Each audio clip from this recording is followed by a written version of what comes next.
हमारा टॉपिक है, हम बात करेंगे fundamental of nursing, vital science, temperature regulation की। सबसे पहले वाइटल साइंस को समझने से पहले हमें वाइटल ऑर्गन्स के बारे में पता होना चाहिए। Vital organs are essential for survival. Vital organs वो ऑर्गन्स हैं जो कि एसेंशियल है हमारे सर्वाइवल के लिए, जिसमें से आता है brain, heart, lungs, blood vessels.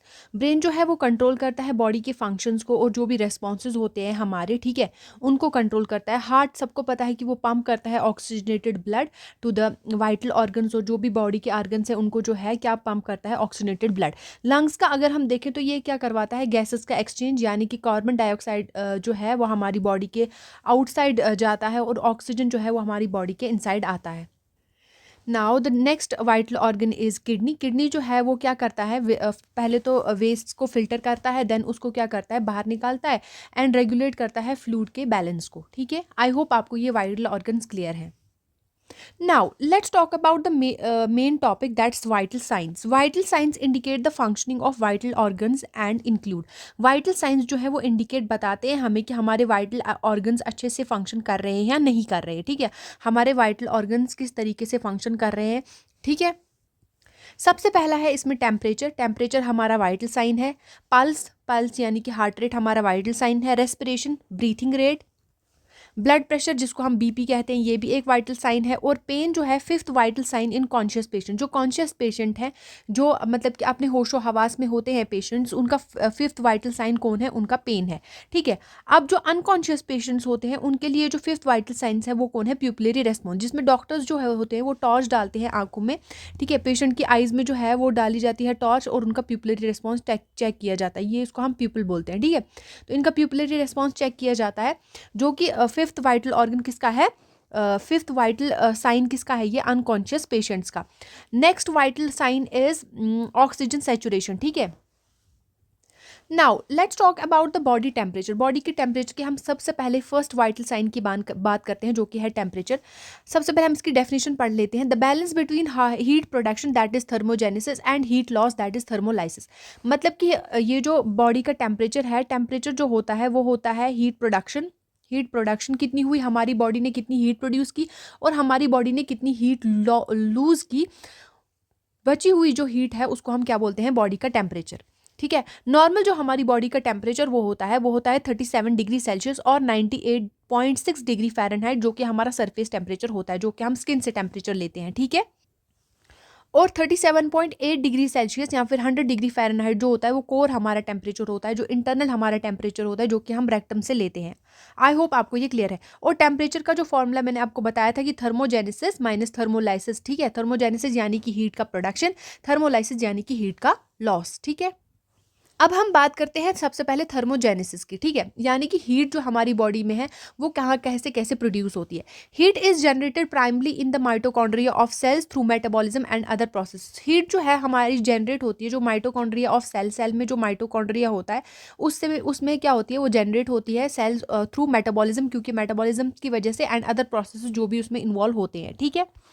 फिर हम बात करते हैं बाद oxidation of food and metabolism in mitochondria, यानी कि ये जो मेटाबॉलिज्म ऑफ माइटोकॉन्ड्रिया होता है इसमें क्या होता है, एनर्जी लास्ट प्रोजेक्ट जो जनरेट होती है वो एनर्जी एटीपी प्रोड्यूस होती है और वो उधर से क्या जनरेट होता है, एनर्जी भी प्रोड्यूस होती है as ATP along with heat, ठीक है। हीट का भी जनरेशन होता है, यानी कि मैक्रोन्यूट्रेंट जो कि एनर्जी सोर्सेज हैं, जैसे कि मैक्रोन्यूट्रेंट सबसे पहला है कार्बोहाइड्रेट, जो कि 4 किलो कैलोरी पर ग्राम आपको एनर्जी देता है।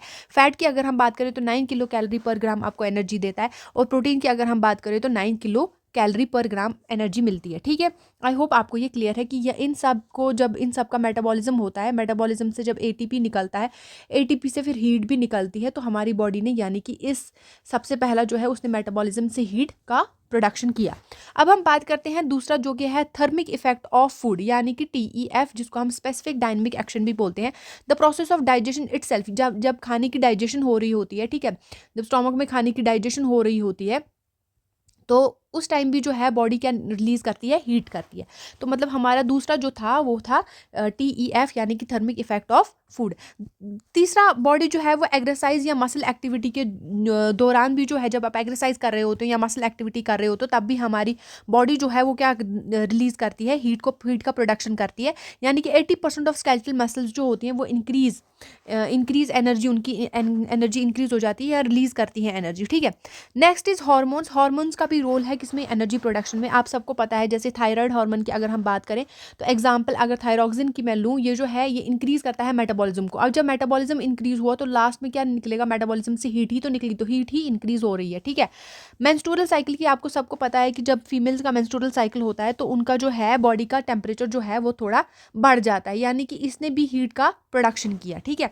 अब हम बात करते हैं कि हमारी बॉडी जो है थर्मोलाइसिस यानी कि हीट का लॉस कहाँ कहाँ पे करती है और कैसे कैसे करती है। सबसे पहले हम डेफिनेशन पढ़ लेते हैं। The process of dissipating excess heat from the body, यानी कि एक्सेस ऑफ हीट जो है बॉडी से बाहर निकालना, बॉडी से लूज करना, उसको हम क्या बोलते हैं, थर्मोलाइसिस बोलते हैं, ठीक है। 85% जो हीट होती है वो लॉस्ट होती है स्किन से, वाइल जो रेस्ट होती है वो किससे, रेस्पिरेशन से या यूरिन से या फीसेस से हम लॉस करते हैं, ठीक है। सबसे पहले हम समझते हैं RECC mechanism of heat loss यानी रेडिएशन, इवेपोरेशन, कन्वेक्शन, कंडक्शन। ये सब चार जो हैं ये हीट लॉस करवाते हैं।